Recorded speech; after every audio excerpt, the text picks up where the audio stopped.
لچھے دار انداز تو ہمیشہ خوشنما انداز شیطانی لوگوں کا رہا ہے، اور وہ اپنا غلط سودا بھی پبلک میں اس طریقے سے بیچتے ہیں۔ اسکواش سے کے پلیئرز کے ساتھ کمپیئر نہیں کر سکتے، کرکٹ کی بال کو گولف کی بال کے ساتھ کمپیئر نہیں کر سکتے، ورنہ تو لوگ آپ کو پاگل کہیں گے۔ ہمارے کسی اسٹوڈنٹ نے کبھی کسی عالم کے اوپر قاتلانہ حملہ نہیں کیا، حالانکہ ہم ان علماء کو، ان کے بزرگوں کو بھی نبی الاسلام کا گستاخ مانتے ہیں۔ بریلویوں کے نزدیک دیوبند اور اہل حدیث سب کے سب گستاخ رسول ہیں۔ ایاک نعبد و ایاک نستعین پڑھ کے گورا یا علی مدد نہیں کہے گا، یا عبد القادر جیلانی المدد، یا معین الدین چشتی پار لگا دے کشتی، یا باول حق بیڑا تک۔ ایک بندہ کہتا ہے ختم نبوت کی آیت قرآن میں لکھی ہوئی ہے لیکن میں نہیں مانتا، تو اسے کہیں گے تم قرآن کو مانتے ہی نہیں ہو۔ آپ نے خود سے کیسے اسیوم کر لیا کہ میرا یہ بابوں والا اسلام ہے، اس اسلام کا نبی علیہ السلام سے کوئی تعلق نہیں ہے۔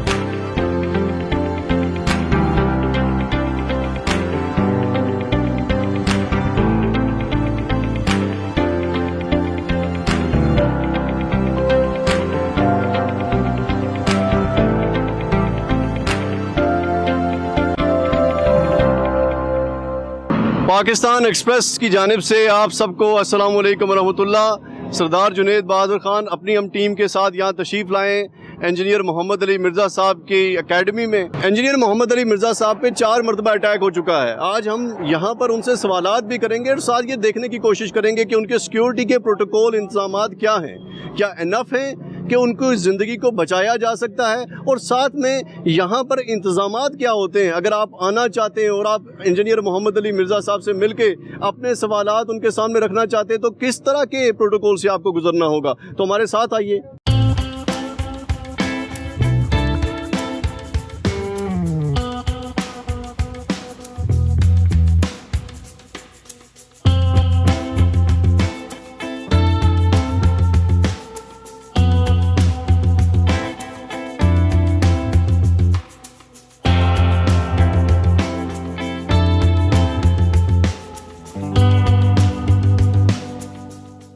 السلام علیکم خواتین و حضرات، پاکستان ایکسپریس کے ساتھ سردار جنید بہادر خان آپ کی خدمت میں حاضر ہیں۔ دنیا بھر میں اردو بولنے والے، اردو سمجھنے والے لوگ آج کے پیراڈائم میں، آج کے دور میں جب بات کرتے ہیں مذہب کے بارے میں، اسلام کے بارے میں، تو یہ پیراڈائم تھوڑا سا بدل گیا ہے۔ پہلے ہم بات کرتے تھے قرآن و سنہ کے حوالے سے اور مختلف فرقوں کے اندر یا ان فرقوں کی بکس کے حوالے سے بات کرتے تھے۔ اب ہم بات کرتے ہیں فرقے ورسز انجینئر محمد علی مرزا۔ یہ ایک نیا پیراڈائم ہے جس میں آپ کے پاس ریڈی میڈ انفارمیشن موجود ہے۔ آپ وہ جو ایک پوری بک پڑھنی ہوتی تھی 2000 پیجز کی، اب وہ آپ 5 منٹ کی ایک ویڈیو کلپ دیکھتے ہیں اور اس کے بعد آپ ایک معلومات اخذ کر لیتے ہیں اور اس کی بنیاد پہ ایک ججمنٹل سٹیٹمنٹ بھی پاس کر سکتے ہیں۔ آج ہم موجود ہیں انجینئر محمد علی مرزا صاحب کے پاس۔ ان کی کوئی تعارف تو کروانے کی ہمیں ضرورت نہیں ہے کیونکہ اس وقت اسلام سے جڑے ہوئے اردو بولنے والے تمام لوگ آپ کو لازمی سنتے ہوں گے، جو نہیں سنتے ہوں گے وہ نفرت اور حقارت کی نظر سے دیکھتے ہوں گے۔ ہم ان سے جانیں گے کہ یہ جو نیا پیراڈائم کریٹ ہوا ہے اس نے اسلام کو کس حد تک فائدہ پہنچایا ہے۔ السلام علیکم محمد علی مرزا صاحب، تھینک یو ویری مچ۔ وعلیکم السلام ورحمۃ اللہ وبرکاتہ۔ ولا حول ولا قوۃ الا باللہ، اللہم صلی علی محمد وعلی آل محمد۔ جنید بھائی آپ کا بہت بہت شکریہ، آپ نے اچھے طریقے سے تعارف کروایا۔ اللہ تعالیٰ آپ کے حسن ظن کی لاج رکھے۔ اللہ کا نام لے کے اپنے سوالات شروع کریں۔ سورہ النحل کی آیت سے شروع کرتے ہیں کہ اپنے رب کے راستے کی طرف دعوت دو حکمت اور عمدہ نصیحت کے ساتھ، اور لوگوں سے مباحثہ کرو ایسے طریقے پر جو بہترین ہو۔ تمہارا رب ہی زیادہ بہتر جانتا ہے کہ کون راستے سے بھٹکا ہوا اور کون راہ راست پر ہے۔ میں چاہتا ہوں کہ اس آیت کی تشریح پہلے آپ کیجئے کہ کیا آپ کا جو انداز تکلم ہے، کیونکہ جب میں نے آپ کے بارے میں ریسرچ کی تو پتہ چلا کہ لوگ محمد علی مرزا کی گفتگو سے اتنے زیادہ مخالف نہیں ہیں، انداز تکلم سے زیادہ لوگ خائف ہیں۔ یہ کہتے ہیں کہ it is not important what he is saying, it is very important how he is saying۔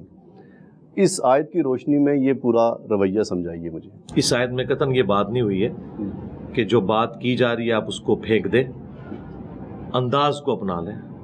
لچھے دار انداز تو ہمیشہ خوشنما انداز شیطانی لوگوں کا رہا ہے، اور وہ اپنا غلط سودا بھی پبلک میں اس طریقے سے بیچتے ہیں۔ اللہ کے محبوب صلی اللہ علیہ وآلہ وسلم کے بارے میں اللہ تعالیٰ نے سورہ صاد کے اینڈ پہ فرمایا وما انا من المتکلفین، اے نبی آپ فرما دیں میں تکلف کرنے والا نہیں، میں اسٹریٹ فارورڈ بات کرنے والا ہوں۔ اور یہ کانٹیکسٹ یہ تھا کہ قصہ آدم اور ابلیس بیان ہوا تھا، اور اس کا کلائمیکس یہ آیا تھا کہ جب شیطان نے کہا نا کہ میں تیرے بندوں کو اکھاڑ دوں گا، پچھاڑ دوں گا اور انہیں میں جہنم تک پہنچا دوں گا، تو اللہ تعالیٰ نے فرمایا کہ جو بھی تیری پیروی کریں گے میں تیرے ساتھ انہیں جہنم میں پھینکوں گا۔ اللہ تعالیٰ نے بجائے اس کے کہ اس کے چیلنج کے جواب میں یہ کہتا کہ میں دیکھتا ہوں تو کس طرح میرے بندوں کو ورگلاتا ہے، اللہ تعالیٰ نے کہا کہ ٹھیک ہے پھر جو تیری طرف لگیں گے وہ تیرے ساتھ ہی جہنم میں جائیں گے۔ اب یہ بڑی اسٹریٹ فارورڈ بات تھی، دنیا میں تو ایسا نہیں ہوتا۔ دنیا میں جب دو پہلوانوں کا آمنا سامنا ہوتا ہے نا، دو ڈان سامنے آتے ہیں، یہ میں اس کے ساتھ مثال نہیں دے رہا، ایک ایبسولوٹ، تو ایک کہتا ہے نا میں تیرے بندے اغوا کروں گا، دوسرا کہتا ہے میں دیکھتا ہوں۔ لیکن اللہ تعالیٰ کہتا ہے کہ جب اس نے کہا نا میں بندے اغوا کروں گا، اللہ تعالیٰ نے کہا کہ پھر جو بھی تیرے راستے پہ چلے گا نا اسے میں جہنم میں پھینکوں گا۔ میں نے کوئی گارنٹی نہیں اپنے کسی بندے کی اٹھائی، کیوں؟ میں نے پیغمبر بھیج دیے، کتابیں بھیج دی، اب جو کوئی خود گمراہی کمانا چاہتا ہے تو کمائے۔ اس کو کنکلوڈ کرتے ہوئے پھر نبی علیہ السلام سے کروایا گیا کہ آپ کہہ دیں میں تکلف کرنے والا نہیں، میں نے کھول کھول کر بات آپ تک پہنچا دی۔ اب جو آپ نے آیت ریفر کی سورۃ النحل کی، ادعو الی سبیل ربک بالحکمہ والموعظۃ الحسنہ وجادلہم باللتی ہی احسن، بالکل یہی انداز ہے ہمارا اللہ کے فضل سے۔ اس میں 3 کیٹیگری کے لوگوں کو ایڈریس کیا گیا ہے، 3 طرح کے لوگ دنیا میں ہوں گے۔ ادعو الی سبیل ربک بالحکمہ، بعض ایسے لوگ ہوں گے جن کو آپ نے حکمت کے ساتھ دلائل دے کر انٹلیکچولی قائل کر کے بات سمجھانی ہے، جس طرح آج کے اس ماڈرن دور میں ایتھیسٹ ہیں، لبرلز ہیں، سائنس کے اسٹوڈنٹس ہیں۔ تو مجھے بتائیں اس پلانٹ ارتھ پہ اردو بولنے والوں میں میرے سوا کون سا بندہ ہے جو تمام سائنٹیفک فیکٹس کو لے کر، اور وہ اتنا کوالیفائڈ بھی ہو، انجینئر بھی ہو، اور تمام چیزیں پبلکلی کلیئر کر رہا ہو؟ اللہ کے فضل سے میری درجنوں میں ویڈیوز ہیں کہ میں پوری حکمت کے ساتھ اس دعوت کو لے کر چل رہا ہوں۔ دوسری چیز اس میں آئی واضح حسنہ کے ساتھ، یعنی اچھے طریقے سے آپ نے واز کرنا ہے۔ جہاں واز کی باری آتی ہے، الحمدللہ آپ میرے فکر آخرت سے متعلق ویڈیوز دیکھیں تو اس میں تو آپ کو ایک بالکل ڈیفرنٹ میرا کلر نظر آئے گا۔ اس کی وجہ یہ ہے کہ وہ ٹاپک ہی بالکل ڈیفرنٹ ہے۔ جس طرح نبی علیہ السلام جب جمعے کے ممبر پہ آپ کو نظر آئیں گے تو تلوار اٹھائے ہوئے نظر نہیں آئیں گے، آپ کو آکورڈ لگیں گے۔ لیکن اگر کوئی شخص نبی علیہ السلام کا تعارف ہی یہ کروائے کہ ایک بندہ ہے جس نے زرہ پہنی ہوئی ہے، تلوار اٹھائی ہوئی ہے، تو لوگ تو کہیں گے جنگجو، آپ کا ایک دعوت والا پہلو اوور لک ہو جائے گا اگر آپ کے شارٹ کلپ یہی والے کاٹے جائیں، جس طرح اس زمانے میں لوگ کاٹتے تھے، آج تک لوگ کر رہے ہیں۔ اور اگر آپ کا صرف وہ والا پہلو پیش کیا جائے کہ آپ نے پگڑی باندھی ہوئی ہے اور آپ ممبر کے اوپر ہے، تو پھر آپ کا صرف ایک وائز والا ہوگا، تو پھر دوسرے لوگوں کو موقع ملے گا کہ اچھا یہ صرف واضح و نصیحت ہی کرتا ہے، میدان جنگ کا شہ سوار یہ نہیں ہے۔ تو ایسا نہیں ہے، میرے ساتھ یہ کرتے ہیں کہ ایک طرف کے کلپ پیش کرتے ہیں۔ اللہ کے فضل سے میرے ہر ٹاپکس کے اوپر ویڈیوز ہیں۔ یہ میری بات مکمل نہیں ہوئی، ہاں یہ میں آپ کو بتا دوں، اگر آپ ڈاکٹرن ڈسکس کریں گے تو پھر پورا جواب دوں گا، پھر آپ کو کوئی رائٹ نہیں نا۔ اگر آپ نے مجھ سے استنجے کے ڈھیلے پوچھنے تو میں بتا دوں گا، اسی کا ایک ایکسٹینڈڈ بات پوچھوں گا۔ ایکسٹینڈڈ بات تو تب ہوگی نا جب میں نے اپنی بات مکمل کر لی ہے۔ تو جو واضح و نصیحت والا حصہ ہے وہ بھی آپ ہماری ویڈیوز میں دیکھیں، جو فکر آخرت سے متعلق ہے وہ آپ کو نظر آئیں گی۔ تیسرا اس کے اندر آیا تھا وَجَادِلْهُمْ بِالَّتِي هِيَ أَحْسَنُ، مجادلہ کرنا ہے احسن طریقے کے ساتھ۔ دنیا میں اس کیٹیگری کے لوگ بھی موجود ہوتے ہیں کہ جو نہ حکمت کی بات سمجھتے ہیں نہ اچھے واز سے ان کا کوئی مسئلہ حل ہوتا ہے، ان کے ساتھ مجادلہ کرنا پڑتا ہے۔ مجادلہ آپ کو پتہ کیا ہے عربی میں؟ انگلش کے لیے اس کے لیے اپروپریٹ ورڈ ہے ڈیبیٹ، انٹلیکچوئل ڈیبیٹ۔ اچھا، ترکی بترکی جواب دینا، مجادلہ۔ جدل عربی میں کہتے ہیں جھگڑے کو، جدلیات یہ ایک لفظ استعمال ہوتا ہے۔ کارل مارکس کی آپ اگر وہ ساری پڑھیں نا، جو اس کی تھیوری ہے ڈاس کیپیٹال، اور وہ اس میں آپ کو یہ جدلیات والا ایک مسئلہ سامنے آئے گا کہ جب بھی ڈائی الیکٹریکل مٹیریلزم کے دو مختلف قسم کی چیزیں آمنے سامنے آتی ہیں، ان میں سے ایک پھر تیسرا پازیٹیو رزلٹ نکلتا ہے، اس کے لیے جدلیات کا لفظ۔ مجادلہ کہتے ہیں علمی جھگڑا کرنے کو، جس میں آپ ترکی بترکی جواب دیتے ہیں۔ جس طرح حضرت ابراہیم علیہ السلام سے جو ترکی بترکی جواب ہوا ہے نمرود کا، انہوں نے کہا کہ میرا رب وہ ہے کہ جو زندہ کرتا ہے اور مارتا ہے، تو اس نے آگے سے کہا میں بھی زندہ کرتا ہوں اور مارتا ہوں۔ 2 قیدی بلائے، ایک کو قتل کر دیا، ایک کو چھوڑ دیا. اب یہ اس نے فضول حرکت کی تھی، لیکن ابراہیم علیہ السلام نے اسے اوور لک کر کے اگلی اسے پھکی دی کہ میرا رب وہ ہے جو مشرق سے سورج نکالتا ہے، تو مغرب سے نکال کے بتا. بس ادھر وہ ختم ہو گیا. تو ترکی ب ترکی جواب دینا اسے کہتے ہیں مجادلہ. جب مجادلہ ہو رہا ہوتا ہے نا تو پھر اس میں آپ نے اسی کے اصول اور مبادی پہ اس کو وہ جواب دینے ہوتے ہیں جو اسے لینگویج سمجھ آتی ہے. اور یہ کام دنیا میں بہت کم لوگ کر سکتے ہیں.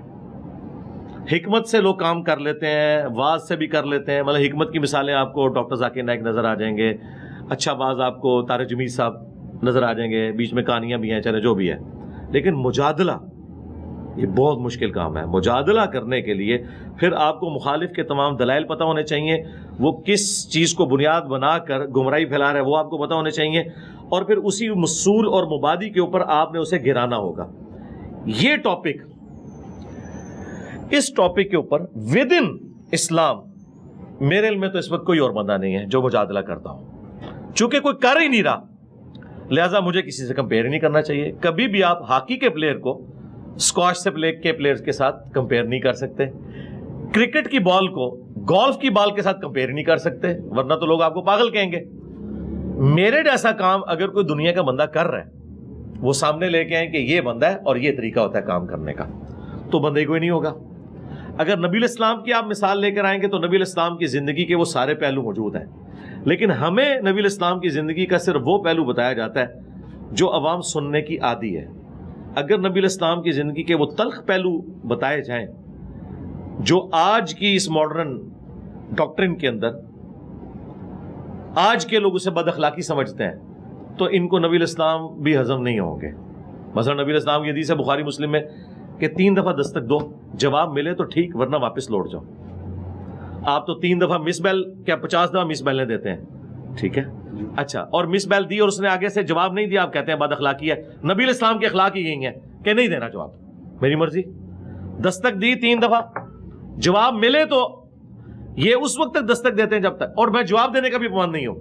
نبی علیہ السلام نے یہ نہیں کہا کہ اسے بتاؤ کہ میں نے ملنا نہیں ہے، وہ گھر پہ نہیں. آپ کوئی پابند نہیں ہے، وہ دستک دے، جواب آ جائے ٹھیک جائے. کیوں کہ جو ملنے آیا یہ اس کی ضرورت ہے، وہ بندہ نہیں ملنا چاہتا، دیٹس آل. تو اس طرح کی کئی چیزیں ہیں کہ جو ہمارے اخلاقیات میں بد اخلاقی ہیں، دین میں وہ اخلاقیات ہیں. اگر ہمیں دین کا تعارف غلط کروایا گیا نا تو اس کی وجہ سے پھر ہم سمجھتے ہیں کہ شاید لوگ یہ غلط طریقے سے پریزنٹ کر رہے ہیں. تو اللہ کے فضل سے حکمت، موعظہ حسنہ اور مجادلہ، یہ تینوں چیزیں اس وقت جس پلیٹ فارم میں ہیں وہاں آپ اس وقت بیٹھے ہوئے ہیں الحمدللہ. ایک ایکسٹینڈڈ اسی کے اندر سے بات پوچھنا چاہوں گا مرزا صاحب. جب ہم بات کرتے ہیں نا کہ ایک استاد نے کیسے تربیت کرنی ہے اپنے آنے والی جنریشن کو اور اسلام کے بارے میں بتانا ہے، مجادلے کی بات تو سمجھ میں آ گئی، مگر اس کا ایک نفسیاتی پہلو بھی ہے کہ جو اسٹوڈنٹ اس سے تیار ہوتے ہیں وہ ریئیکشنری کتنے ہوتے ہیں، ریئیکٹ کتنے کرتے ہیں. میرے اور آپ کے سامنے ایک سیاسی مجادلے کی مثال موجود ہے عمران خان کی شکل میں، جہاں پر ایک سیاسی مخالفین کو انہوں نے بہت للکارا، بہت باغی انداز میں ان کو پکارا، اور اس کا ریئیکشن ایسا ہوا کہ جو شاید ریاست سے بھی کنٹرول نہیں ہو پایا. آپ کو نہیں لگتا کہ آپ کا یہ مجادلہ کہیں ایک اس ریاست کے اندر نوجوانوں کو کسی ایک انتہا پسند ریئیکشن کی طرف لے کر جا سکتا ہے؟ ہم تو دوسری طرف پہ کھڑے ہیں میرے بھائی. ہمارے کسی اسٹوڈنٹ نے کبھی کسی عالم کے اوپر قاتلانہ حملہ نہیں کیا، حالانکہ ہم ان علماء کو، ان کے بزرگوں کو بھی نبی علیہ السلام کا گستاخ مانتے ہیں علا وجہ بصیرت. ہمارے سارے اسٹوڈنٹس ان کے پیچھے نمازیں پڑھتے ہیں. یہ باقی سارے فرقوں کو واجب القتل کہتے ہیں، ہم کہتے ہیں سارے مسلمان ہیں. یہ کہتے ہیں دوسروں کو چندہ دینا حرام ہے، ہم کہتے ہیں چندہ ہم ان کو دیں گے. یہ کہتے ہیں دوسرے کے پیچھے نماز نہیں ہوتی، ہم کہتے ہیں آپ کے پیچھے نماز ہوتی ہے. تو آپ نے جو کلیم کیا یہ بالکل اپوزٹ ہے. عمران خان صاحب کی مثال آپ نے بالکل غلط دی. انہوں نے تو لوگوں کو اکسایا کہ آپ نے یہ کرنا ہے. ہم نے لوگوں کو کہا ہے کہ یہ اکسائے ہوئے جو آپ پہ چڑھ دوڑے ہیں اور یہ آپ کو کاٹ رہے ہیں علماء کی شکل میں، یہ کہہ کے کہ آپ لوگ واجب القتل ہو، آپ گستاخ رسول ہو، گستاخ رسول کی ایک ہی سزا اور ایکسٹرا جوڈیشل ایکٹیویٹی، آپ نے یہ کچھ نہیں کرنا بلکہ آپ نے سہنا ہے اور آپ نے انہی کے ساتھ رہنا ہے. اپنی مسجد الگ نہیں کرنی، اپنا مدرسہ الگ نہیں کرنا، چندہ بک الگ نہیں کرنی، انہی کے ساتھ رہنا ہے، انہی کو چندے دینے ہیں، انہی کے پیچھے نمازیں پڑھنی ہیں. تو اس وقت پلانٹ ارتھ پہ اگر کوئی آئیڈیل مسلمان ہے نا تو صرف ہمارے اسٹوڈنٹس ہیں. ہمارے اسٹوڈنٹس کے علاوہ آپ دنیا میں کسی فرقے کے ماننے والے بتائیں جو یہ کلیم کرتے ہیں نا بزرگوں کے ماننے والے کہ صوفیاء بڑے نرم مزاج ہوتے ہیں. یہ صوفیاء یہ نرم مزاج ہوتے ہیں کہ اپنے ناموں کے کلمے پڑھاتے ہیں. وہ یہ نرم مزاج ہوتے ہیں کہ وہ اہل حدیث کو وہابی اور نجدی اور شیطان کا سنگ کہتے ہیں، خارجی کہتے ہیں۔ اعلیٰ حضرت جو صوفیاء کے امام ہیں انہوں نے لکھا ہے دیوبند اور اہل حدیث اور شیعہ واجب القتل اور مرتد ہیں، کیٹاگوریکل۔ ہم کہتے ہیں یہ سارے مسلمان ہیں۔ اس پلانٹ ارتھ پہ ہم سے زیادہ کوئی نرم نہیں ہے، اگر کوئی ہے تو پروڈیوس کرے۔ تحفظ ناموس صحابہ کا بل آ گیا ہے، صدر کے میز پر پڑا ہے، اب اس پہ سگنیچر ہوں گے۔ یہ جو نیا پیراڈائم کریٹ ہوا ہے جس کے اندر صحابہ کی بحث کو لے کر ہم اسمبلی میں گئے اور بل پاس کروایا ہے، محمد علی مرزا بھی اس کی ایک آپ کہہ سکتے ہیں کہ سائنسدانوں میں ہے، چونکہ ایک ریئیکشن تھا جس کو پولیٹیکل لوگوں نے لیا، اس ریئیکشن کے اوپر ایک چیز بن گئی۔ پہلے تو مجھے یہ بتائیے کہ تحفظ ناموس اصحاب کے بارے میں آپ کا کیا خیال ہے جو بل پاس ہو رہا ہے، اور آپ کے خیال میں یہ رد عمل آئے گا اس کا، یا چونکہ کتابوں کے ساتھ منسوب کر کے بہت ساری علماء کی تقریریں آ رہی ہیں سامنے جن میں پتہ لگ رہا ہے کہ کتابیں بھری پڑی ہیں گستاخیوں سے، ان سارے فرقوں کا ہم کیا کریں گے اس بل کی موجودگی میں؟ کوئی بل سے کوئی فرق نہیں پڑتا۔ اس بل سے بڑی چیز 295C ہے، اس نے دنیا میں کون سی تبدیلی لیا ہے؟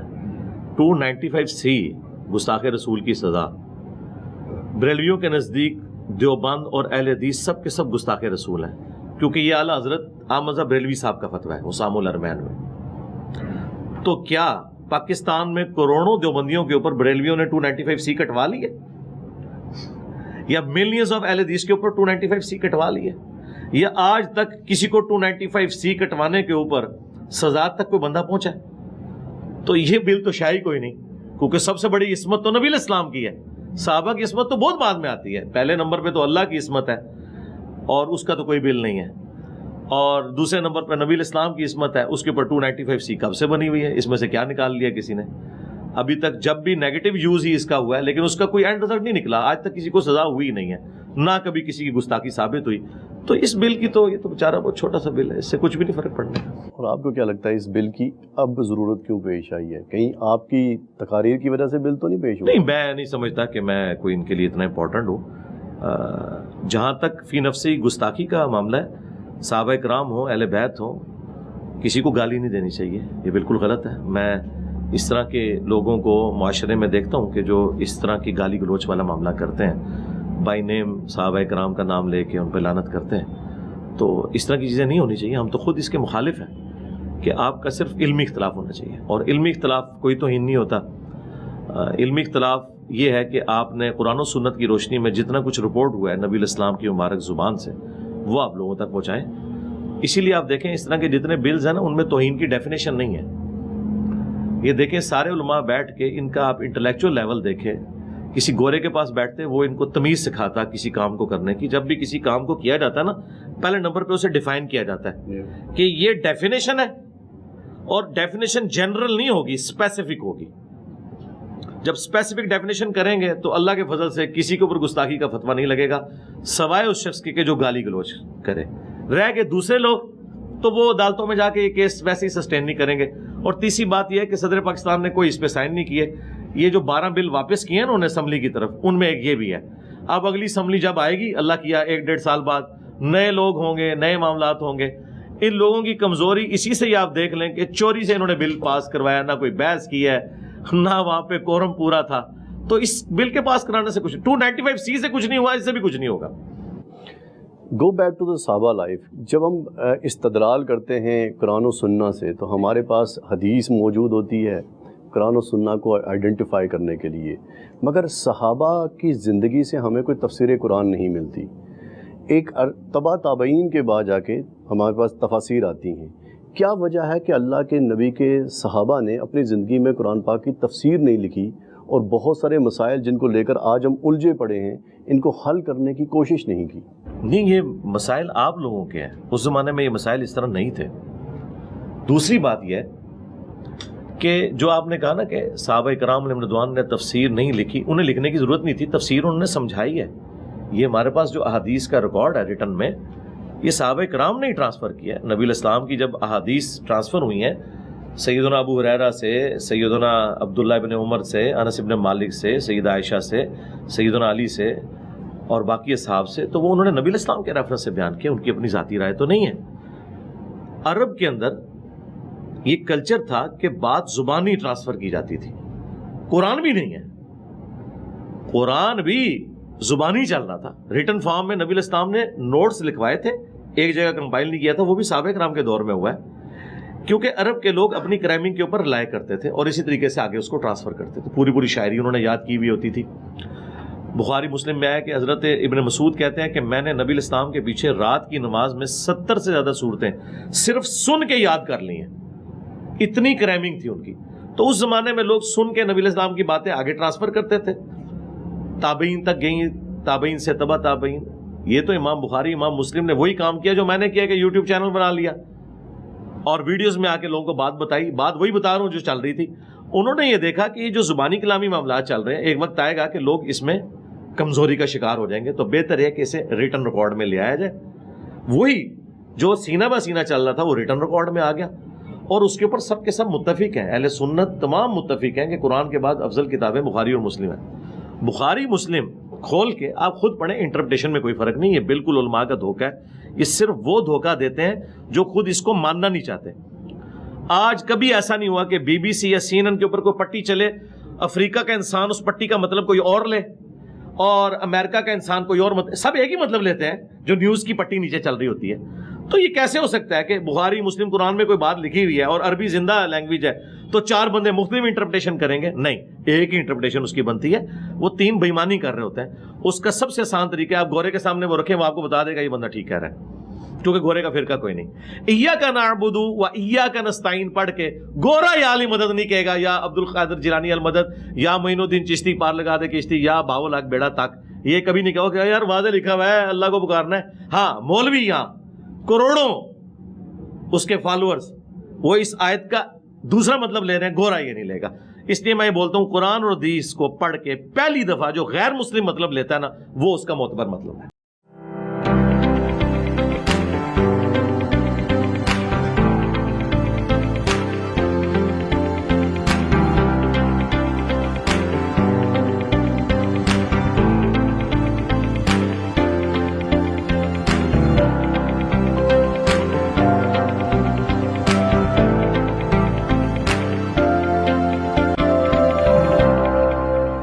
جب ہم بات کرتے ہیں آپ کے مخالفین کی, کہ آپ کے مخالفین آپ کے خلاف کتنی ویڈیوز بناتے ہیں, تحقیق سے ایک پتہ چلی بات ہے محمد علی مرزا صاحب, کہ آپ کے مخالفین کے آرگیومنٹ کو اگر ایکسٹریکٹ کیا جائے تو ایک بات سمجھ میں آتی ہے کہ آپ تبع تابعین یعنی کہ امام بخاری امام مسلم کی حدیث کو اٹھائیں گے اور اس کی بنیاد کے اوپر یہ بات ججمنٹل سٹیٹمنٹ پاس کر لیں گے کہ اصحابہ کے درمیان میں جو مسائل تھے ان میں کون حق پر تھا اور کون حق پر نہیں تھا. یہ بھی بابے ہیں وہ بھی بابے ہیں, بابوں کی فہرست میں تو سارے ہی بابے ہیں اللہ کے نبی کے بعد. ہم تعین کیسے کریں گے, اور محمد علی مرزا کے پاس کیا پیرامیٹر ہے جس سے ان کو پتہ چل جاتا ہے کہ یہ بابا درست ہے اور وہ پیچھے والا بابا غلط تھا, مگر بات آگے جو پہنچی ہے وہ درست پہنچی ہے؟ کیا پیرامیٹر؟ یہ تو ٹاپک بالکل ڈیفرنٹ آپ نے کر دیا. اگر حجیت حدیث پہ بات کریں گے, مجھے بتائیں اہل سنت میں کون ہے جو بخاری مسلم کو نہیں مانتا, اور اس میں اگر کوئی بات لکھی ہے اور کہتا ہے میں نہیں مانتا, تو اس کی وہی سزا ہونی چاہیے جو آئین کے غدار کی سزا ہے, اسے اسلام سے باہر نکال دیا جائے گا. اگر ایک بندہ کہتا ہے کہ اسلام کی کتابیں قرآن بخاری مسلم ہے اور میں اسے اس میں سے کوئی چیز نکال کے پیش کرتا ہوں تو کہتا ہے یہ بعد میں آئی ہیں, تو اس سے پھر یہ بات نہیں ہوگی کہ بعد میں آئی ہیں پہلے ہیں, تو فارغ ہو گیا, تو اسلام سے نکل گیا, کیونکہ تو قرآن و سنت کو نہیں مانتا. تیرے ساتھ پھر ہم اسلام کے اوپر بات کریں گے. ایک بندہ کہتا ہے ختم نبوت کی آیت قرآن میں لکھی ہوئی ہے لیکن میں نہیں مانتا, تو اسے کہیں گے تم قرآن کو مانتے ہی نہیں ہو, پھر تم سے ختم نبوت پہ ڈسکشن نہیں ہوگی, اس پہ ڈسکشن ہوگی کہ تم قرآن کو مانتے بھی ہو کہ نہیں. لہٰذا یہاں پہ جو بخاری مسلم میں ہے وہ امام بخاری امام مسلم کی رائے نہیں ہے, نبی علیہ السلام کی احادیث ہے. اگر ان کی ذاتی رائے ہوتی نا تو آپ پھینک دیتے. وہ نبی علیہ السلام کی مبارک احادیث ہیں جو احادیث کی شکل میں امت تک پہنچی, امت نے ایکسیپٹ کی. اب بخاری مسلم وہ بابے ہیں جو غدار نہیں ہیں, انہوں نے رسول اللہ کے ساتھ کی ہے وفاداری, نبی علیہ السلام کی بات آگے پہنچائی. ہمیں ان بابوں سے اختلاف ہے جنہوں نے غداری کی, قرآن و سنت کو انہوں نے حجت تو مانا, اور تعلیمات جب دینے کی باری آئی تو انہوں نے اپنی ذاتی انٹرپریٹیشن بتائی. اور جن بابوں کی وجہ سے ہمارے مخالفین کو مسئلہ ہے نا, وہ تو آئی بخاری مسلم کے بعد ہے. ٹھیک ہے, بخاری مسلم سے پہلے کا کوئی بابا نہیں جس سے ہمیں اختلاف ہو. بعد والوں نے بخاری مسلم کو حجت بھی مانا اور پبلک سے چھپایا. اس کی سب سے بڑی دلیل یہ ہے کہ 1000 سال پہلے اسلام یہاں آیا ہے، کسی ایک نے بھی بخاری کا ترجمہ یہاں کی لوکل لینگویج میں کیا؟ ان لوگوں نے آپ کو اگنورنٹ رکھا کتابوں سے، قرآن کا ترجمہ نہیں کیا انہوں نے 1000 سال تک۔ کہتے ہیں نا صوفیان اسلام کی خدمت کی ہے، مجھے کسی ایک صوفی کا ترجمہ بتائیں 1000 سال میں کہ اس نے ترجمہ کیا ہو ادھر کی نیٹو لینگویج کے اندر۔ دین وہ فارسی میں سکھا رہے تھے، دین وہ اردو میں سکھا رہے تھے، لیکن بخاری مسلم قرآن کا ترجمہ نہیں کرتے تھے۔ یہ اب آ کے انہوں نے ترجمے کیے ہیں نا، قرآن کا بمشکل 200-250 سال پہلے ترجمہ ہوا ہے، بخاری کا ترجمہ تو 100 سال پہلے ہوا ہے۔ اسی لیے یہ 2 نمبری ان کی چلتی رہی، جیسے ہی ترجمے ہوئے ہیں۔ اچھا، لوگوں کو اعتماد تھا کہ یہ عربی میں پڑھتے ہیں، اکثر آپ لوگوں سے پوچھیں وہ کہتے ہیں ہماری بات بخاری میں ہی لکھی ہوئی ہے، بخاری کھولتے ہیں تو نماز تو رفع الیدین سے نکلتی ہے، اور جو بخاری کو مان رہے ہوتے ہیں انہیں پتہ ہی نہیں ہوتا کہ اس میں تو نماز والا وہ طریقہ نہیں لکھا ہوا جو جس پہ ہم چل رہے ہیں، ہم تو کسی اور طریقے پہ چل رہے ہیں۔ تو یہ غداری کی انہوں نے کتابوں کے ساتھ۔ نبی علیہ السلام نے مستقبل میں آنے والی ہر چیز امت کو بتا دی۔ نبی علیہ السلام نے قیامت کی نشانیاں بتائیں، دجال کے متعلق بتایا، نزول عیسیٰ علیہ السلام کے بارے میں بتایا، یہ ساری چیزیں بتائیں۔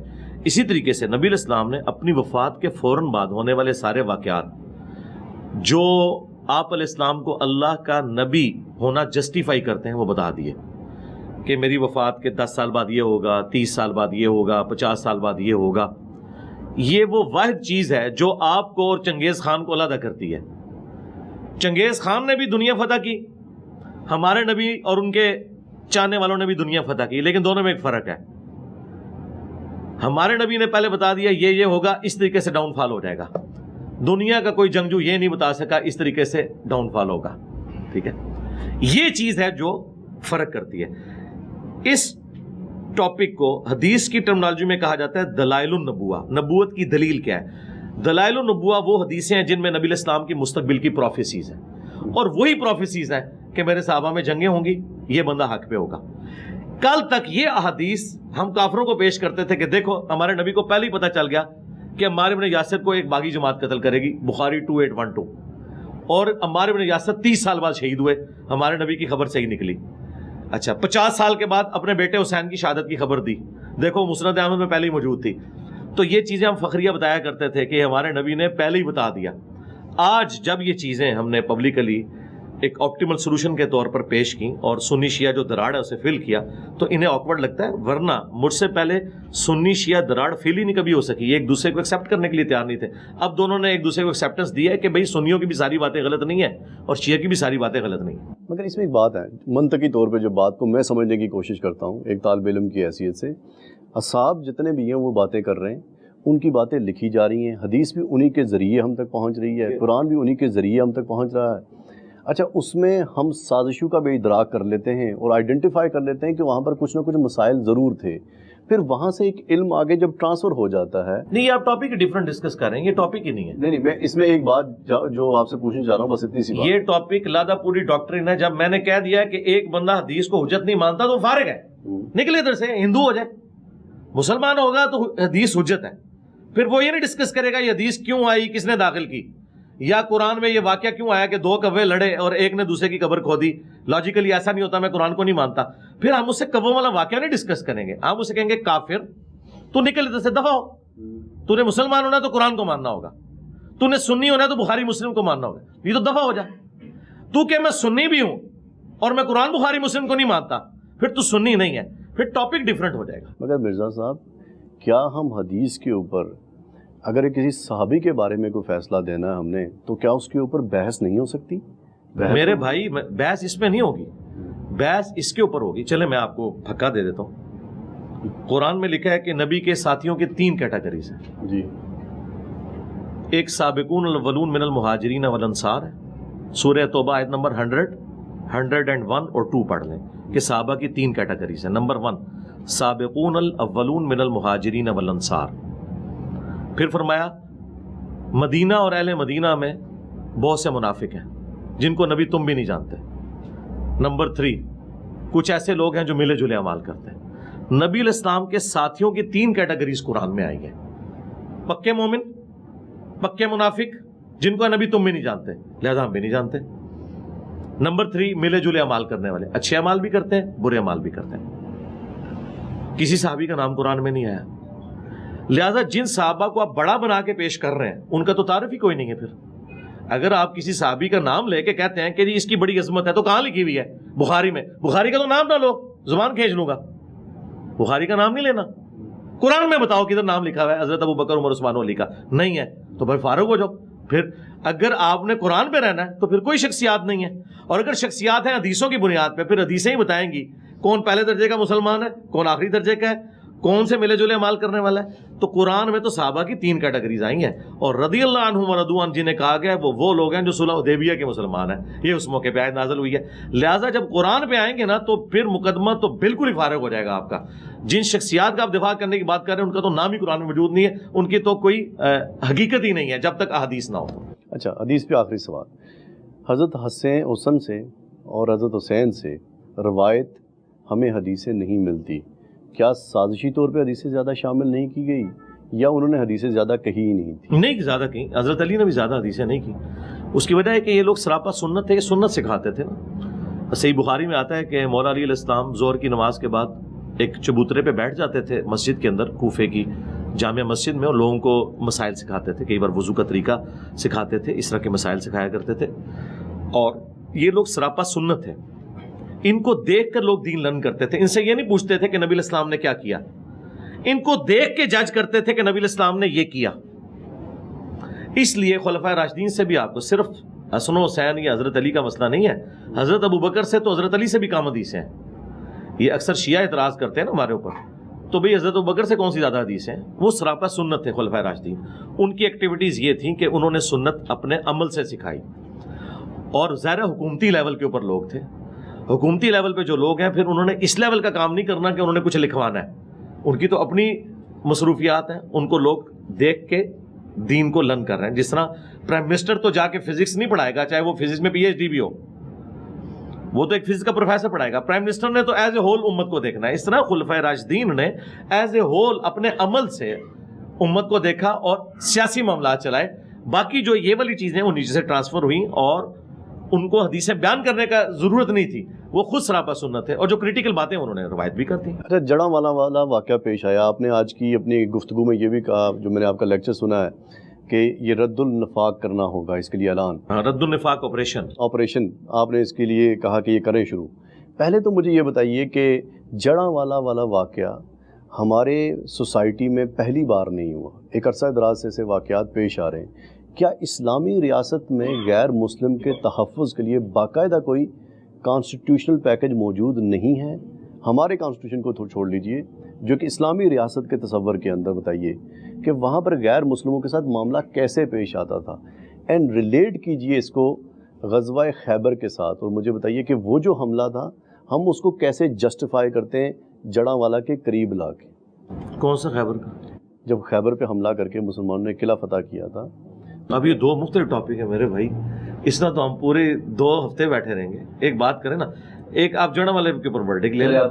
جڑاں والے, ہاں, جہاں تک آپ نے کہا نا آئین میں, تو پاکستان کے آئین میں موجود ہے.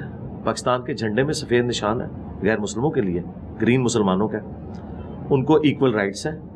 11 اگست 1947 کی محمد علی جناح رحمہ اللہ کی تقریر اٹھا کے دیکھ لیں. انہوں نے کہا سب کے سب لوگ آزاد ہیں, اپنے مندروں میں جا سکتے ہیں, اپنے گرجوں میں جا سکتے ہیں, اپنی مساجد میں جا سکتے ہیں. جو سورۃ الحج میں آیا کہ اگر اللہ تعالیٰ بعض کو بعض سے ٹکراتا نہ تو کبھی بھی کوئی خانقاہ, کوئی گرجا, کوئی معبد, کوئی مسجد جہاں اللہ کا ذکر ہوتا ہے یہ سلامت نہ رہتے. جہاد اور قتال کی وجہ سے یہ ساری کی ساری چیزیں سسٹین کر رہی ہیں. تو رائٹس تو موجود ہیں.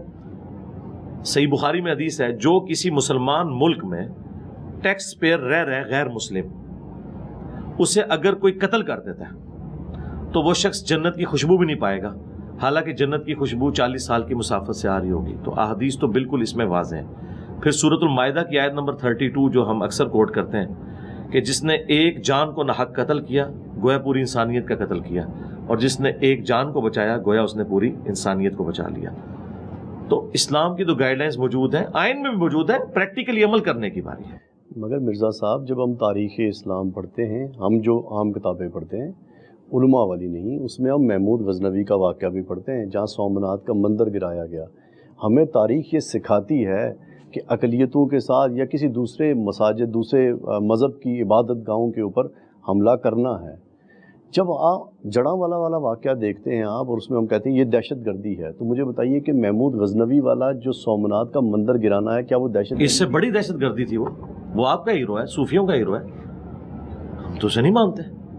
جس طرح ہم کہتے ہیں بابے تو شاہی کوئی نہیں، یہ بھی شاہی کوئی نہیں، یہ سب بابوں کے پجاری قبر پرست لوگ تھے، ان کا اسلام سے کیا لینا دینا؟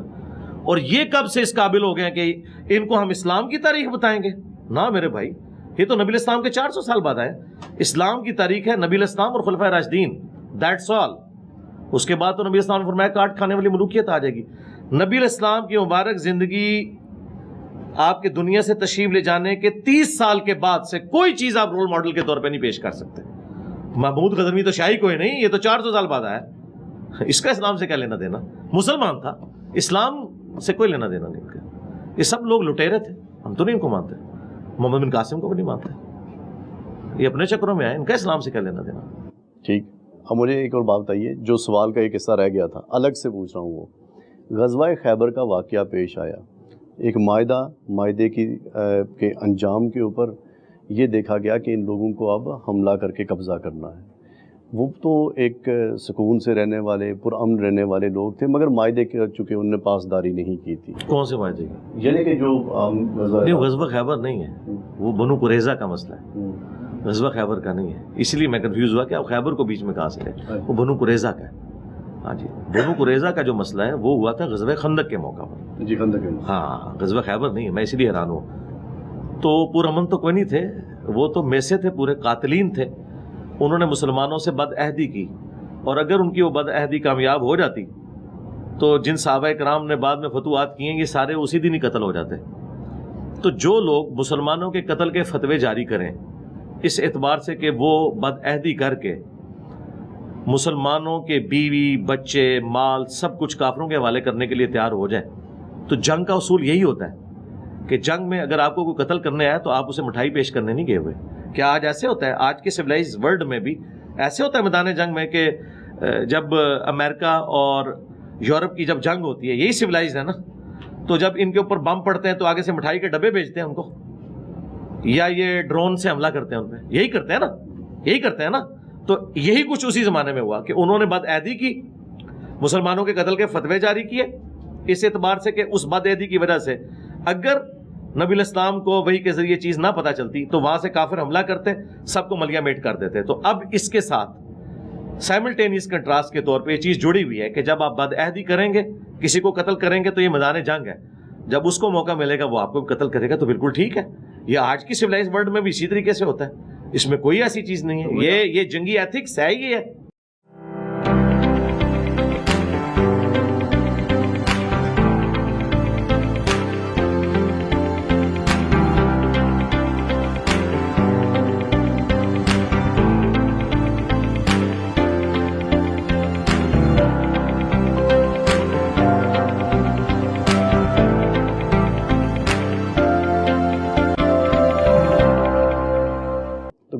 ہمارے ساتھ ایک اسلامی ملک جس میں مسلمان آباد ہیں، افغانستان، وہاں پر لوگ پرامن طریقے سے زندگی اگر گزار رہے تھے، ہم نے کوئی معاہدہ کیا جس معاہدے میں بہت سارے لوگ قتل ہوئے، تو اس کے ریئیکشن میں کون سا معاہدہ؟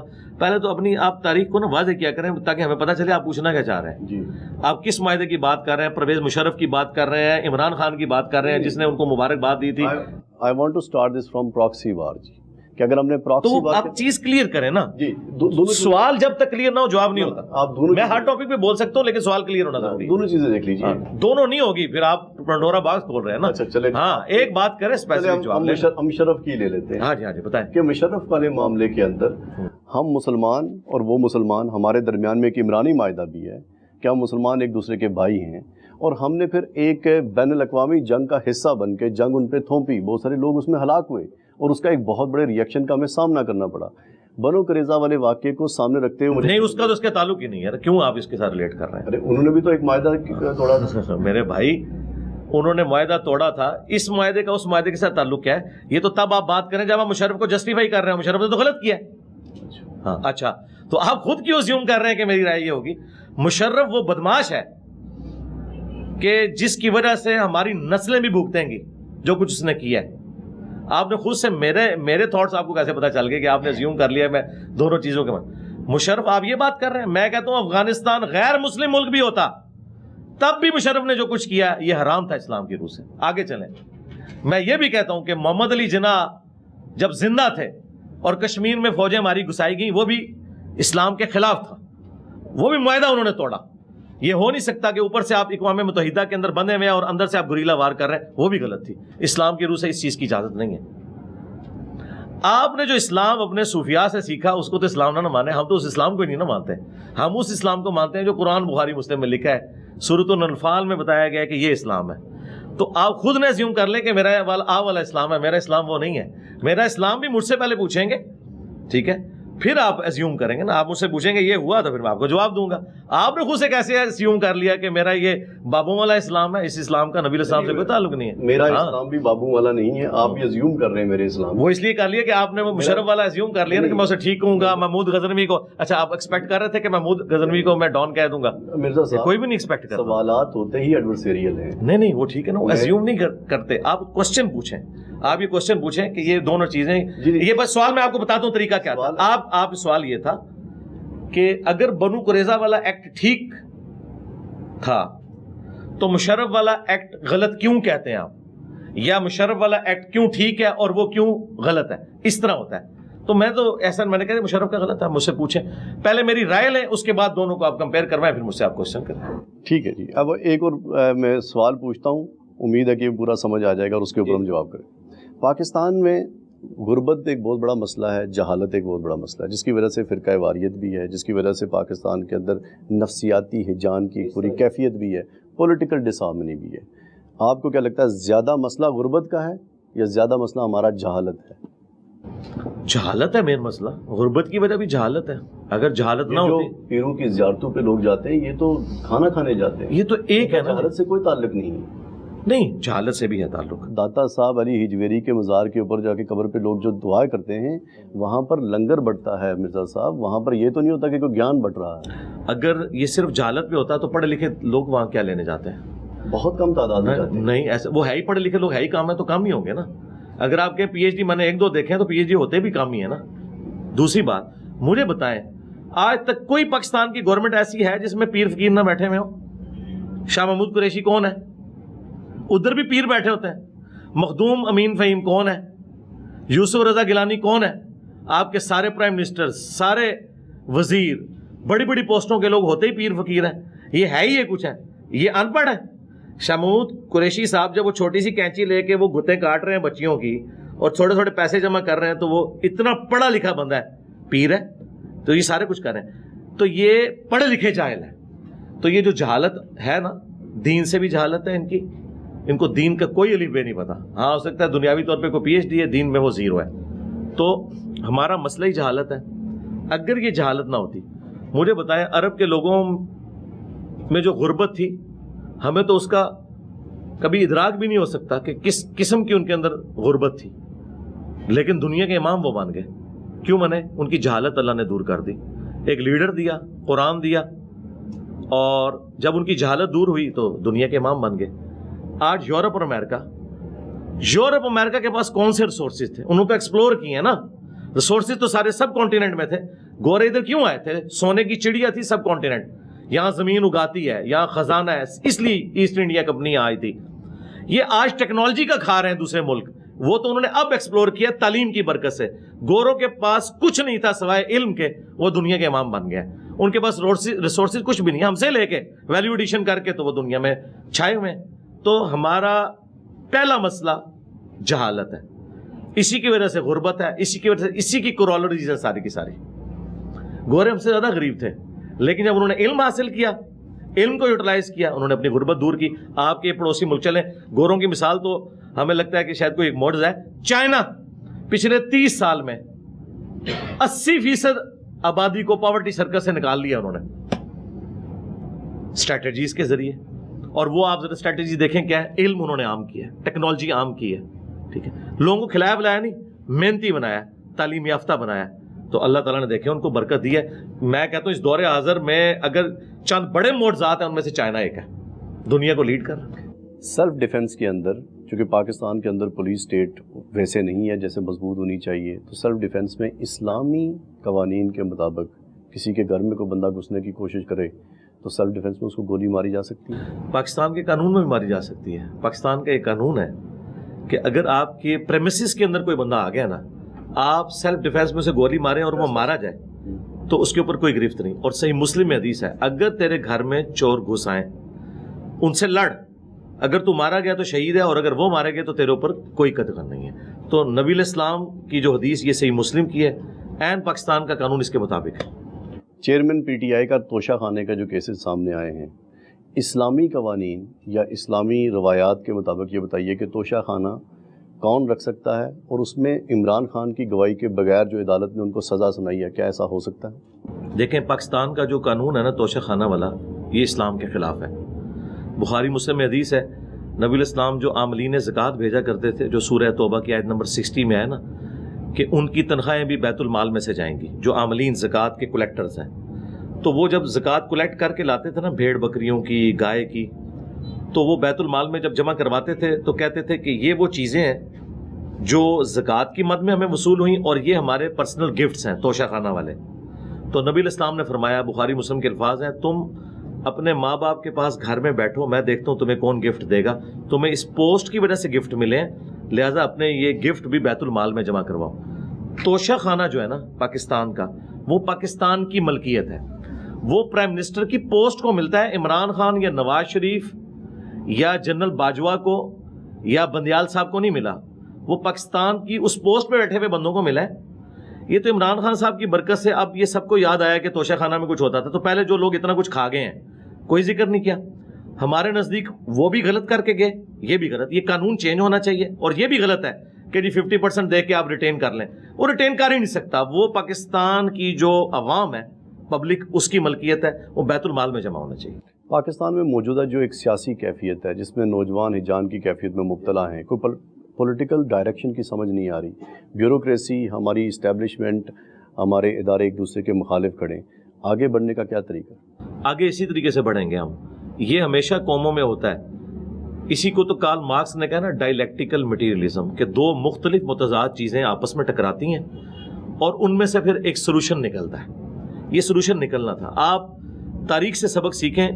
ہٹلر ٹکرایا پوری دنیا کے ساتھ, بدماش تھا, سب کچھ تھا, لیکن اس میں سے ایک فائدہ مند چیز کیا نکلی؟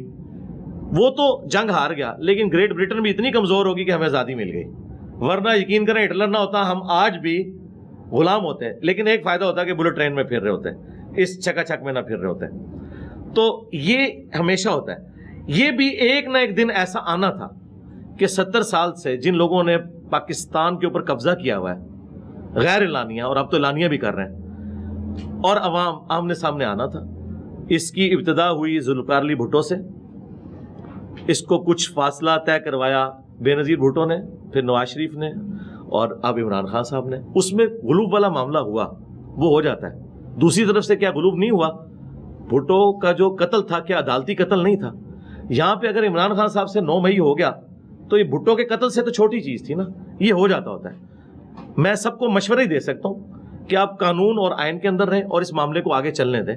جو قانون اور آئین کے اندر آتا ہے وہ سزا کاٹے, اور جو نہیں آتا صرف اپنی ذاتی دشمنی نبھانے کی خاطر آپ معاملات کو اس طریقے سے نہ لے کے چلیں. غربت, افلاس, بے روزگاری, لاقانونیت, اس میں ایک غریب آدمی پاکستان میں جس کے پاس کچھ پیسے بھی نہیں ہیں رہنے کے لیے اور زیادہ بہتر معاش گزارنے کا طریقہ کار نہیں ہے, کیا وہ آٹا بجلی چوری کر سکتا ہے؟ شریعہ کیا کہتی ہے کہ اگر وہ حالات بہت مخدوش ہو گئے ہیں تو خودکشی کر سکتا ہے؟ خودکشی تو بالکل نہیں کر سکتا. چوری والا معاملہ بھی اس حد تک ہے کہ جب زندگی موت کی کشمکش بن جائے اور اس کے اوپر سزا بھی نہیں ہوگی. لیکن اس کے سلوشن کی طرف جائیں گے. اسٹیٹ کی ذمہ داری ہے کہ وہ ان کی بیسک نیڈز پوری کرے. میرے خیال ہے پاکستان میں جتنی چیریٹی ہے نا, کوئی بھوکا مر نہیں سکتا. وہ تھوڑی سی ہمت کریں تو پورے ملک کے اندر, آج آپ جیلم جیسے چھوٹے شہر میں کتنے تندوروں کے باہر لکھا ہے کہ آپ کو روٹی فری ملے گی. پورے ملک کے اندر اس طرح ہے. کھانے پینے کے اعتبار سے کوئی ڈیتھ والا معاملہ نہیں ہوتا, لیکن یہ ریاست کی ذمہ داری ہے. جن لوگوں کو بڑا بننے کا شوق ہے یہ جہنم کما رہے ہیں. بخاری مسلم کی حدیث ہے, جو حکمران کسی قوم کے اوپر جب بنایا جاتا ہے اگر وہ ان کے ساتھ انصاف نہیں کرے گا تو جنت کی خوشبو بھی نہیں پائے گا. اگر کوئی غریب آدمی پاکستان میں اشیاء نہیں خرید سکتا اور اسے قسطوں پہ لینی پڑتی ہیں اور قسطوں کے اوپر ایک انٹرسٹ ہے جو وہ پے کرتا ہے. آج کل پاکستان میں نئی کچھ ایپس آئی ہیں جن میں آپ لون بھی لیتے ہیں اور واپس پے کرتے ہیں. شریعہ کیا کہتی ہے کہ یہ جائز ہے؟ دیکھیں جو پیسے کے بدلے پیسہ ہے نا ایپس کے ذریعے وہ تو سود ہے. ونس کموڈٹی انوالو ہوگی نا تو اس میں جو ٹائم ویلیو آف کموڈٹی ہے نا وہ سود نہیں ہے. مثلا نقد کا موبائل 1 لاکھ کا ہے اور ادھار کا قسطوں پہ 1.5 لاکھ کا ہے تو یہ جائز ہے کیونکہ کموڈٹی انوالو ہوگی, یہ کاروبار ہے اور یہ بالکل جائز ہے. صرف اس میں ایک قباحت ہے کہ پینلٹی نہیں ڈالنی چاہیے قسط لیٹ ہونے کے اوپر. باقی جو آپ باقی اضافی پیسے لے رہے ہیں نا تو وہ پیسے کے بدلے پیسہ نہیں لے رہے, کموڈٹی کے بدلے لے رہے ہیں. کریڈٹ کارڈ بھی اسی میں آئے گا؟ نہیں, کریڈٹ کارڈ اس میں نہیں, وہ تو پیسے کے ساتھ ریلیٹڈ ہے نا. ہاں وہ تو آپ پیسہ لے رہے ہوتے ہیں, پیسے کے بدلے پیسہ منع ہے.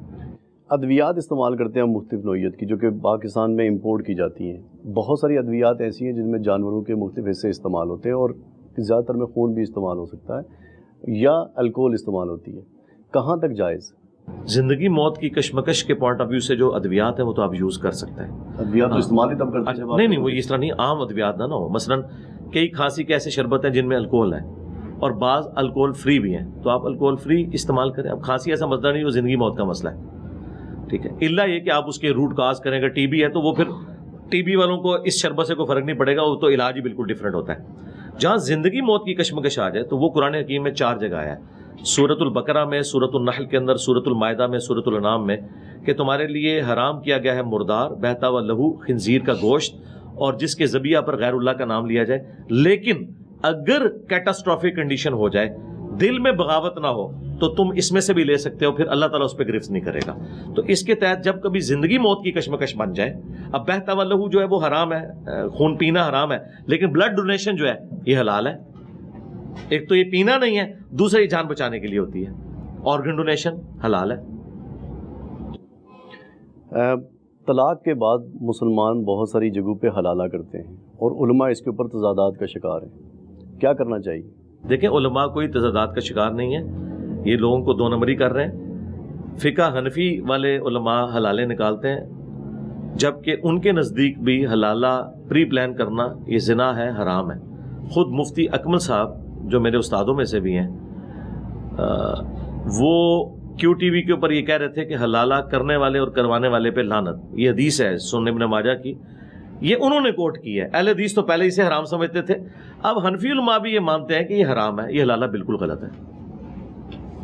جو قرآن میں حلالے کا ذکر ہے نا وہ آٹومیٹک حلالہ ہے, کہ کوئی شخص ایسا ہے کہ وہ فوت ہو گیا تو اس کے بعد وہ بیوی اپنے پہلے خامند کی طرف اگر لوٹ جاتی ہے جس سے اس نے طلاق لی ہوئی تھی, یہ نہیں کہ اس کو مار کے یا اس سے زبردستی طلاق لے کے پھر پہلے کی طرف لوٹتی ہے, تو پری پلانڈ حلالہ. اس کو آپ یوں سمجھ لیں کہ بھول کے آپ بریانی کی پلیٹ بھی کھا جائیں آپ کا روزہ نہیں ٹوٹے گا, جان بوجھ کے ایک لقمہ بھی لے تو روزہ ٹوٹ جائے گا. کانٹریکٹ میرجز جو اہل تشیع میں ہوتی ہیں موتا وغیرہ, اور جو سنیوں میں ہوتی ہیں مس یار, کیا فرق ہے ان میں؟ دونوں حرام ہے جی, کوئی فرق نہیں, حرام ہے, کوئی فرق نہیں. اور یہ جو ویسٹ کے اندر ہم کہتے ہیں ایپس, انڈیپینڈنٹ لا پارٹنرز جو ہوتے ہیں, کہ اب ایک مرد بالغ ایک مرد عورت بالغ دونوں آزادی سے ایک دوسرے کے ساتھ رہنا شروع کر دیں اور چھپ کر اڈلٹری نہ کریں, اسلام میں اس کی گنجائش؟ اسلام میں نکاح کے بغیر کوئی بائنڈنگ نہیں ہے. اس کے علاوہ جو چیز ہے چھپی دوستی ہے وہ حرام ہے, اور نکاح بھی اعلانیہ ہوگا.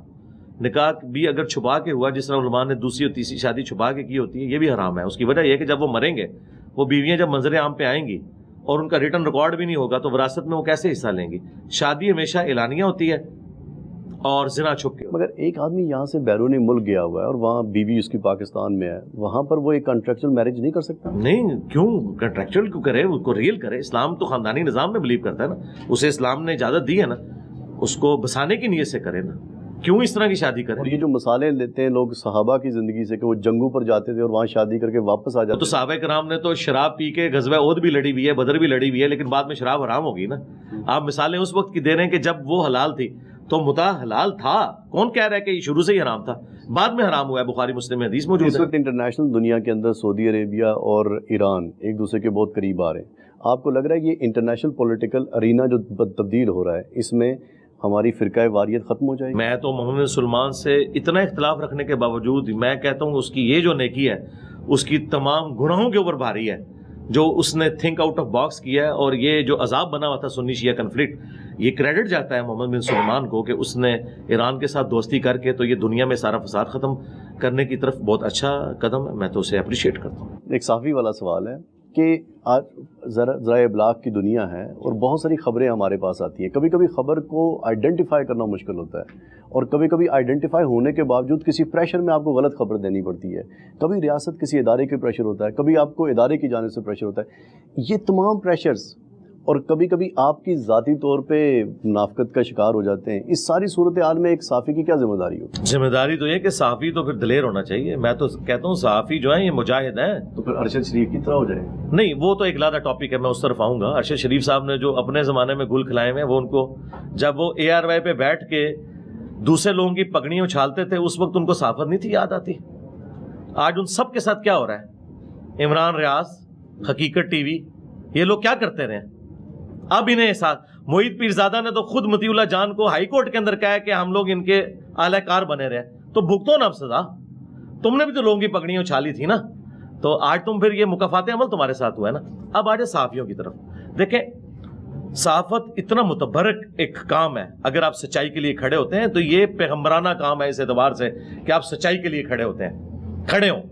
قرآن میں اللہ تعالیٰ نے سورۃ الحجرات میں فرمایا کہ اگر کوئی فاسق خبر لے کے آئے نا تو اسے آگے نہیں آپ نے پھیلانا جب تک آپ اس کی تصدیق نہ کر لیں.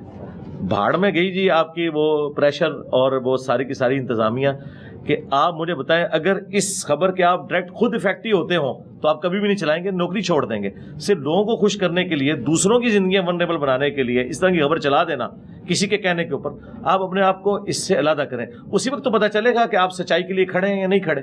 کمپرومائز نہ کریں. دیکھیں جن صحافیوں نے اصولوں پہ کمپرومائز نہیں کیا نا, سید طلعت حسین کتنی نوکریاں چھوڑی, آج کریڈیبلٹی ہے, کسی کی جرت نہیں ہاتھ ڈال جائے. لیکن جو لوگ ابن الوقت مان جاتے ہیں نا, سید طلعت حسین کو بھی دکھایا گیا تھا کہ جی یہ فلاں فلاں فیملیز چور ہیں, یہ ہیں. اس نے کہا بھائی میں انڈیپینڈنٹلی ثابت اگر ہوا تو میں خبر دوں گا, ادروائز میں آپ کا اعلی کار نہیں بنوں گا. عمران ریاض خان صاحب بن گئے. اب وہ کہہ رہے ہیں, وہ کیوں چیخ رہے ہیں بار بار, آپ نے ہمیں بتایا تھا یہ چور ہے. تو میں عمران ریاض میرا اسٹوڈنٹ ہے, میں اس سے پوچھوں کہ تمہیں جب انہوں نے بتایا تھا تو تم نے تحقیق کیوں نہیں کی, ان کے کہنے پہ مان لیا. تو آج اس تکلیف سے گزر رہے ہو نا, تو یہ تکلیف تمہیں اس لیے کاٹنی پڑی کہ تم نے لوگوں کی زندگیاں ونریبل کی جھوٹی خبریں چلا کے حب الوطنی کے نام پہ. آج وہی حب الوطنی کا کتا تمہیں کاٹ گیا. تو بھئی یہ تو ہوگا, ایسا تو ہوگا. اس لیے ہم تو نہیں کسی کے اعلی کار بنتے, نہ اس زمانے میں نہ آج. جو سچائی ہو بیان کریں گے. بہت بہترین. آخر میں ہمیں وہ آپ کا ایک سو کال سٹائل ہے, کیا اس کو ایکسپلین کر دیجئے کہ یہ کیا ہے. کون سا سٹائل؟ آپ یوں ایک سٹائل بناتے ہیں. نہیں, وہ سٹائل تو میں نے ایک دو ویڈیوز کے اندر بنایا تھا. وہ فرقہ وارانہ ایک ایشو تھا, اس کے اوپر میں نے یہ بات کی تھی کہ جو علماء یہ کہتے ہیں کہ انجینئر صاحب کو ہم مجبور کریں گے کہ وہ ملک چھوڑ جائیں, تو میں نے اس پہ کہا تھا کہ میرے بھائی جب تک تمہارا آخری مولوی اپنی نیچرل ڈیتھ, میں نے نہیں ان کو مروانا, اس کے ساتھ قبر میں نہیں چلا جاتا اور میں اس کی قبر پہ وکٹری کا نشان بنا کے نہیں بیٹھتا, اس وقت تک میں یہ ملک نہیں چھوڑنے کا. مراد یہ کہ نہیں چھوڑنا انشاءاللہ تعالی. Thank you very much. خواتین و حضرات, انجینئر محمد علی مرزا اسلام کی ایک لائبریری ہے. ان تمام ویڈیوز کو دیکھیے اور دیکھنے کے بعد اپنی لائبریریز میں جائیے اور کتابوں کو نکال کے ان سے موازنہ کیجیے. ہو سکتا ہے آپ کو کچھ غلطی مل جائے, مگر یوں سمجھ میں آتا ہے کہ انجینئر محمد علی مرزا ہمارے پیراڈائم کے اندر غلطیوں کی نشاندہی کرنے آئے. کلیے سلامتی کی دعا. السلام علیکم.